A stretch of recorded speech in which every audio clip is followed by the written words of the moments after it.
The spectacle grows. Hunter Biden just had one of the worst days with two terrible back-to-back pieces of information that we have ever seen. And the ultimate irony, the sweetness of it all hinges on a gun charge that tried to brush under the rug, but it failed miserably and now is leading to the entire thing being blown wide open. Because today, you're going to need to see what just happened. Now, of course, everything will be linked in the description box below, and the comments I already know are going to be gold, and I look forward to reading those.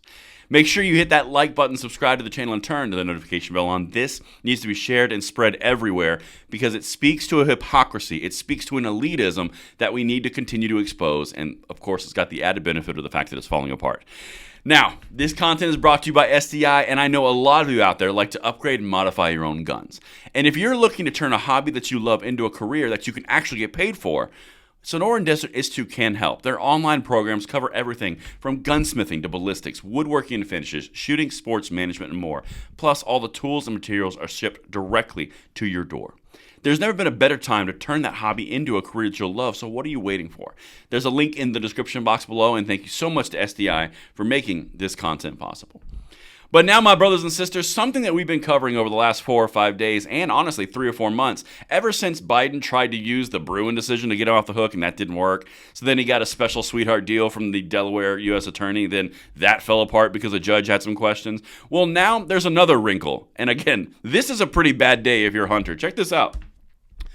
The special counsel says Hunter Biden's gun deal is withdrawn and invalid.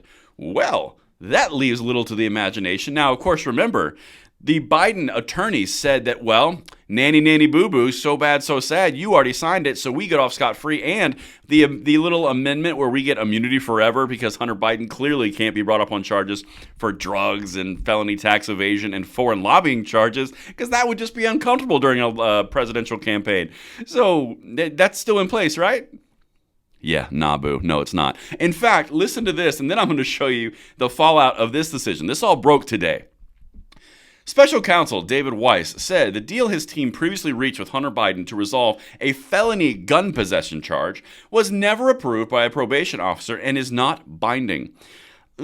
Not binding. That means the attorneys are wrong. It's not in place, and this gun charge that you and everyone watching would go to jail for, yeah, it turns out this is going to be a thing, and we're going to end up in a trial, and you think we're getting good juicy tidbits now?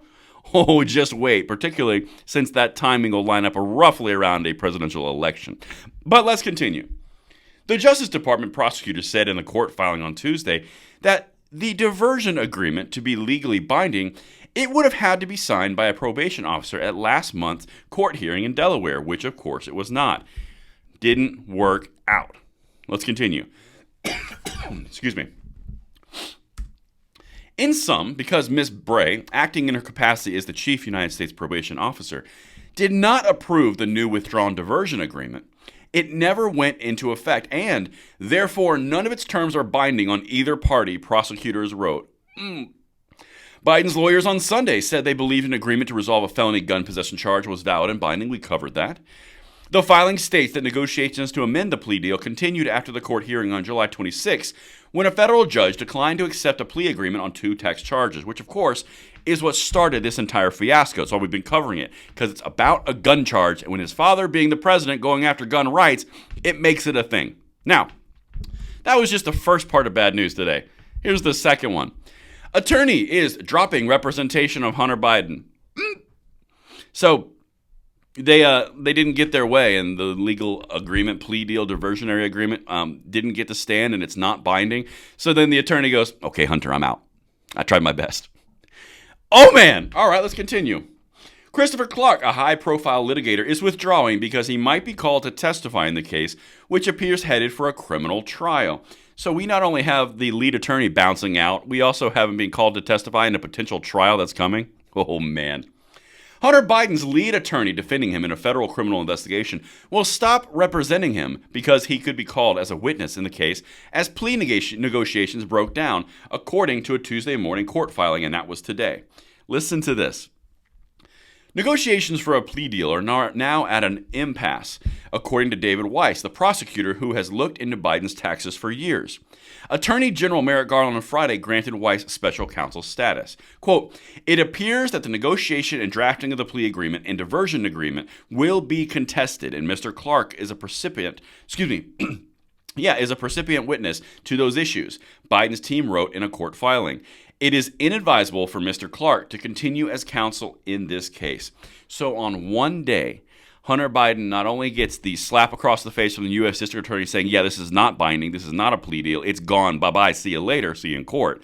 The lead attorney also has to bounce out and say, sorry, boo, I can't do this, I might get called as a material witness for this. Oh, baby. Now, of course, the big irony here is, as I mentioned and alluded to earlier in this video, his father, President of the United States, is pushing for gun infringements across the board, curtailing your gun rights for every opportunity that he possibly can. Basically, aligning himself with every single gun control group in the United States, and they're returning the favor, all the while his son is now going to be on trial for a federal gun charge. Get your popcorn ready. And that's what I've got for you guys. Let me know what you think in the comments below, and I will see you on the next one. I'm Braden. See you later.